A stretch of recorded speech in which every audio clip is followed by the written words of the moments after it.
দেখেন এখানে যে পানি, প্রিয় বন্ধুরা আমি এই যে একটু দিচ্ছি, দেখেন তো এই যে একদম পাতলা দুধ, কিন্তু হাতে লাগে না। লাগছে ভাই? দুধ হাতে লাগছে? মালিক নাই? দেখেন এই যে বরাবর যেরকম হয়।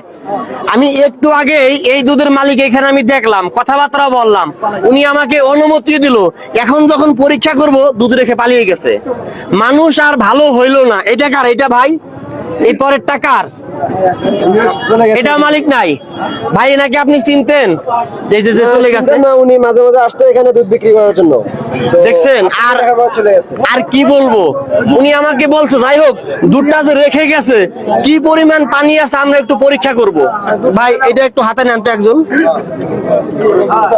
এইখানে ভালো দুধের মাপ হচ্ছে 30%, এটা রেখেছে চলে গেছে। আলাদাও পানি আছে কি, অনেকে ভয়তে চলে যায়, ভয়ে যাওয়া যাবে না। আমরা একটু টেস্ট করি এখন আর কি, ইনশাআল্লাহ দেখা যাক এটার মধ্যে কি অবস্থা আছে। এটাও মালিক চলে গেছে। বাবু তুমি একটু পিছাও পিছাও, ভবিষ্যতে বাচ্চা ক্যামেরার সামনে নিবে না, দেখা যাচ্ছে। আমি দেখি, হ্যাঁ এটার মধ্যে অর্ধেক দুধ অর্ধেক পানি, 20% চলে আসছে। তো দেখেন এখানে যে পানি, প্রিয় বন্ধুরা আমি এই যে একটু দিচ্ছি, দেখেন তো এই যে একদম পাতলা দুধ, কিন্তু হাতে লাগে না। লাগছে ভাই? দুধ হাতে লাগছে? দুধ কিন্তু হাতে লাগে না, কারণ কি এখানে অর্ধেক দুধ অর্ধেক পানি। আমরা